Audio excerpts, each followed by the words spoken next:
Hi అండి. నమస్తే. Welcome to our channel. బాగున్నారు అందరూ? నేనైతే చాలా బాగున్నాను. చూసారా, చలి అయితే పోయింది. అసలు చలిలాగే లేదు. చలికాలం అంటే ఒకప్పుడు మేము మా చిన్నతనంలో ఉన్న చలి. అప్పుడు భయంకరమైన చలి. రగ్గులు ఇప్పుడున్న ఫ్యాషన్ సోకులు రగ్గులు కాదండి అప్పుడు. కంబళ్ళు ఉండేవి. నల్లవి కంబళ్ళు. ఆ కంబళ్ళు కప్పుకునేవాళ్ళం అనమాట. అవి అందరి ఇళ్ళల్లో అవి మాత్రం ఖచ్చితంగా ఉంటాయి ఆ కంబళ్ళు ఆ చలికాలము. అవి ఉండేయన్నమాట మా రోజుల్లో కంబళ్ళు. మొన్నటి వరకు అంటే ఒక 10 సంవత్సరాల నుంచి అంత చలి అయితే ఏమీ అనిపించట్లేదు. మా చిన్నతనంలో చలి భయంకరమైన చలి ఆ రోజుల్లో అయితే. తెల్లవారుజామున ఏముందిలే 6 గంటలకు 6:30కి అమ్మ వాళ్ళు లేపేస్తే స్కూల్‌కి రెడీ అవ్వడానికి. ఫస్ట్ ముందు చలిమంట ఏసేసుకొని ఆ పుల్లలు, ఈ పుల్లలు, ఆ గడ్డి పరకలు, ఈ గడ్డి పరకలు. ఆ పల్లెటూర్లు కదండీ! అక్కడ ఇక్కడ గడ్డి వాములుంటాయి. వరిగడ్డి ఉంటది. గేదెలకి, ఆవులకి వేసుకునే వరిగడ్డి ఉంటది. ఆ వరిగడ్డి తెచ్చుకోవడము, చలిమంట వేసుకోవడము, ఎండి పుల్లలు అవి ఇవి ఏరుకొచ్చుకొని ఇంటి ముందే కుప్పలు కుప్పలుగా కుప్పేసేసి దాన్ని మంట పెట్టేసుకొని చుట్టూ కూర్చునే వాళ్ళము. అమ్మ వాళ్ళు వచ్చి చిన్న చిన్న గిన్నెలో టీ పెట్టుకొని వచ్చి ఆ చలిమంట మీదే 3 రాళ్ళు అలా పెట్టేసి ఆ పొగ వస్తున్నా సరే దాని మీదే టీ కాసేవాళ్ళు. పొగ వస్తుంది, ఒక్కోసారి టీ పొగసూరు వాసన వచ్చేదనమాట.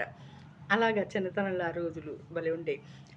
అంత చలి అయితే ఇప్పుడైతే లేదండి. ఆ చలికాలం పోయింది. ఇప్పుడు అసలు చలికాలం అన్నలే అసలు రగ్గులే కప్పుకోవట్లేదు. చలికాలం కూడా చాలామంది ఏసీలు వేసుకొని అయితే ఉంటున్నారు. ఈ వేడి తట్టుకోలేక. ఏసీలు లేని వాళ్ళు మాత్రం కూలర్లు, అది కూడా లేని వాళ్ళు ఫ్యాన్లు, అవి కూడా లేని వాళ్ళు విసనకర్రలు. ఎవరి తాహతుకు తగ్గట్టు వాళ్ళు వాడుకుంటూ ఉంటారు, ఉపయోగించుకుంటారు. కానీ అందరూ బాగానే ఉంటారు. కాకపోతే మన మధ్యతరగతి వాళ్ళకి వచ్చే తెప్పలు, ముప్పులు. అంతే కదండి! ఇటు లోగా ఉండలేము, అటు హైగా ఉండలేము. మధ్యతరగతి వాళ్ళని ఎలా పేరొచ్చిందో కానీ నిజంగా మధ్యతరగతే కదండి! చలికాలం ఎంత ఆ రోజుల్లో అలా ఉండేది. చల్లటి నీళ్ళు కొద్ది వేడి చేసి అమ్మోళ్ళు స్నానం చేపిచ్చేసి బళ్ళోకి పంపితే సాయంకాలం మళ్ళీ 3 నుంచి 3:30 నుంచి అలా మళ్ళీ చలి పెట్టేదనమాట. బాగా చలి పెట్టేది. ఆ చలికాలం కంబళ్ళు కప్పుకున్నా ఎలా చేసినా మా అమ్మమ్మ ఎప్పుడు మా దగ్గర పడుకునేది. మా అమ్మమ్మ పక్కనే నేను పడుకునేదాన్ని. అప్పుడు నవారు మంచాలు అవి లేవులేండి, నులక మంచాలు. ఒకటేమో నవారు మంచం ఉండేది, మిగిలిన 2, 3 నులక మంచాలే ఉండేవి. మా అమ్మమ్మ దగ్గర పడుకుంటే నిప్పులు, ఆ రోజు స్టవ్ లేదు కదా, గ్యాస్ స్టవ్లు అవి లేవు, కిరోసిన్ స్టవ్ కూడా లేదు, నిప్పులే, కట్టెలు అనమాట, కట్టెల పొయ్యిలు. అయితే నిప్పులు తీసేసి మా అమ్మమ్మ కట్టెలు నిప్పులన్నీ తీసేసి ఒక పక్కకు పెట్టి ఆ నిప్పులన్నీ ఆ కుండ పెంకులో, పగిలిపోయిన కుండలు ఉంటాయి కదండి, ఆ కుండ పెంకు, పెద్ద పెంకులో ఆ నిప్పులన్నీ వేసేసి తీసుకొచ్చి మంచం కింద పెట్టుకునేది పడుకునేటప్పుడు. అర్ధరాత్రులు ఒక్కోసారి నాకు భయం వేసేది ఎక్కడ కాలుతుందో అని. వీపంతా హీట్గా ఉండేది, వేడెక్కిపోయేది. మొత్తుకునేదాన్ని, అమ్మమ్మ కాలుతుంది. అప్పుడు మళ్ళీ మా అమ్మమ్మ మళ్ళీ కొంచెం కిందకి జరిపేది. అలా తెల్లవారులు అది మా అమ్మమ్మ నిద్రపోకుండా అలా జరుపుతూనే ఉండేది చలికి. పాపం తట్టుకోలేక ముసలి ప్రాణం పాపం ఆ రోజుల్లో. అంత చలి ఇప్పుడైతే లేదండి. అసలు ఎండలైతే స్టార్ట్ అయ్యాయి మరి. కొంచెం కొంచెం మధ్యాహ్నం పూట అయితే, ఉదయం పూట అంత ఎండగా అనిపించకపోయినా మధ్యాహ్నం పూట అయితే ఎండ ఫుల్ కొడుతుంది. 3, 4 వరకు ఎండ బాగా కొడుతుంది. ఇప్పుడు ఇంకా మొదలవుతున్నాయి. ఇంకా ఈ ఫిబ్రవరి లాస్ట్కి ఇంకా స్టార్ట్ అయిపోతాయి. ఇంకా మా ఊర్లో అయితే ఇంకా విపరీతమైన బొగ్గుగనులు కాబట్టి చాలా ఎండలు అయితే ఉంటాయి. ఫుల్ ఎండలు తట్టుకోలేము అసలు నిజంగా. మధ్యాహ్నం పూట బయటికే రారు.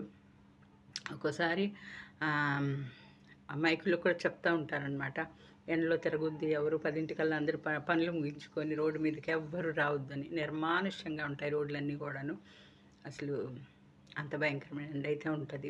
లాస్ట్ అయితే భయంకరమైన ఎండలు, ఊపిరి కూడా, శ్వాస పీల్చుకోవడానికి కూడా అంత కష్టమేదనమాట. అంత అలా వేడిగా వేడి గాలి అదొకలాంటి ఆవిరిలాగా తంపటేస్తే ఎలా ఉంటుంది, మనం చెనక్కాయలు అవి తంపటేసుకుంటాం కదా, తెలుసో లేదో చాలామందికి తంపడేయడం అంటే. అలా ఉండేదన్నమాట పరిస్థితి, తంపటేసినట్టు ఉండేది. అలా ఇప్పుడైతే ఎండలు వచ్చాయండి. మరి జాగ్రత్తగా ఉండాలండి, పిల్లల్ని జాగ్రత్తగా చూసుకోవాలి. అందులోకి పసిబిడ్డలు ఎక్కువగా నీళ్ళు పట్టిస్తూ ఉండాలి. చిన్నపిల్లలకి వాళ్ళు అడగలేరు, వాళ్ళకి తెలీదు. పసిబిడ్డలు, రోజుల పిల్లలు, నెలల పిల్లలు, వాళ్ళకి అరగా మంచినీళ్ళు పట్టిస్తూ ఉండాలి స్పూన్తో కానీ.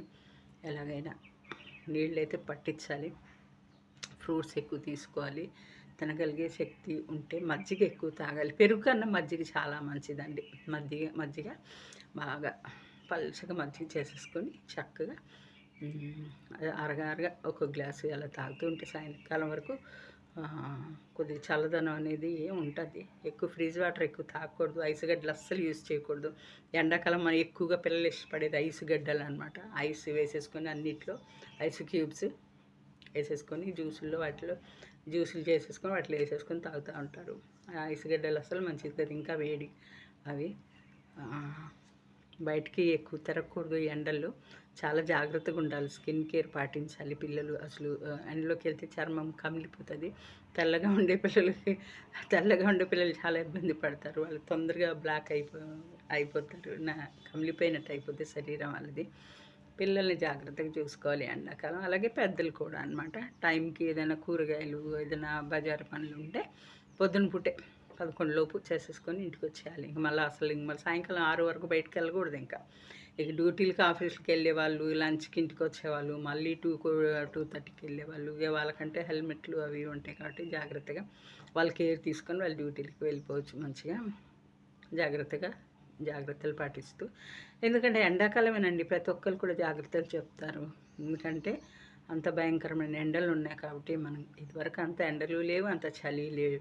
అంత విపరీతమైన చలి ఉండేది కానీ ఎంత ఎండలు ఉండేవి కావు అసలు. ఆ రోజుల్లో అంత ఎండలు లేవు. ఆ రోజుల్లో కూలర్లు అవి ఇవి. ఏసీలు అంటే మాకు చిన్నప్పుడు తెలియదు. అసలు కూలర్ అంటే కూడా తెలియదు.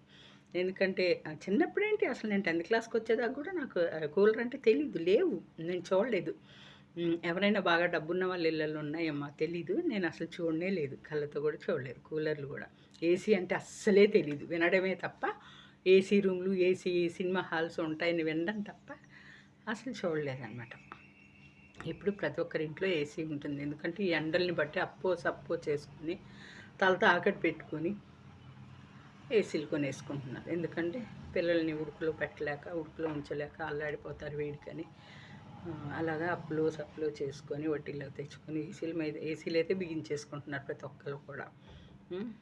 ఎండలు తట్టుకోలేక మరి ఆ ఏసీలో ఉండి బయటకు వచ్చేటప్పటికి వాళ్ళంతా మంట. ఎందుకంటే ఏసీకి ఆ చల్లదనానికి అలవాటు అయిపోయిన శరీరం కొంచెం బయటకు వచ్చేటప్పటికి ఎండ తగిలేటప్పటికి సుర్రుమంటది, మండుతూ ఉంటుంది అన్నమాట. మరి కాయ కష్టం చేసేవాళ్ళు పరిస్థితి పాపం, వాళ్ళు అలా భరిస్తూ ఉంటారు ఈ ఎండలకి. కానీ ఎండాకాలం మాత్రం వచ్చేస్తుందండి. చాలా జాగ్రత్తగా ఉండాలి ప్రతి ఒక్కరు కూడా. తొందరగా బయటికి వెళ్ళి తొందరగా పనులు ముగించుకొని ఇళ్ళకి చేరాలి. అందుకనే half day schools next month నుంచి హాఫ్ డే పెడుతున్నారు అనుకుంటా. పిల్లల విషయమే జాగ్రత్తగా ఉండాలి. ముసలి వాళ్ళని కూడా పాపం జాగ్రత్తగా చూసుకోవాలి. పెద్దవాళ్ళని, అమ్మమ్మల్ని, తాతల్ని, నానమ్మల్ని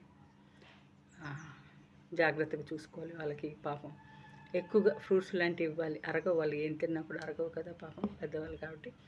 ఏమైనా వీలుగా ఉంటే వాళ్ళకి లిక్విడ్స్ ఎక్కువగా ఇస్తూ ఉండాలన్నమాట. ఇలాంటి జాగ్రత్తలు అయితే తీసుకోవాలి. మనం కూడా ముఖ్యంగా మెయిన్గా ఆడవాళ్ళు ఇంటికి దీపం ఇల్లాలు, అంతే కదా, టైటిల్ బాగుందా? ఒక సినిమా పేరు అనమాట ఇది.